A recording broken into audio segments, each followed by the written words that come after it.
حاول بهذه الكيفيه الانسلال المرور ماذا يختار؟ نعم ينسل يراوغ يبحث عن تمرير العرضي والكره في الركنيه. كره في الركنيه تبحث عن لاعب طويل القامه بامكانه ان يستفيد منها. اولهم يوسف النصيري ولكن هناك ايضا نايل العيناوي. حاولت المشاركه من جلال الياس بن صغير. كره تنفذ راسيه. جول جول جول. تأثر شباك البحرين. هدف من جواد اليميق يضع الكرة في الشباك. نعم المنتخب الوطني المغربي يسجل. كرة نفذت، كرة ثابتة كانت الحل لتهتز شباك منتخب البحرين في الوقت بدل ضائع.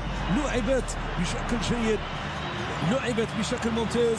تمريرة عرضية وجواد اليميق المدافع الذي يتمكن من واخيرا الكعبيناس المدافع الذي يتمكن من تسجيل هدف فريد بديع. هدف ما نعرف فين كان هذا كاع. هدف نعم في الميادين امام البحرين.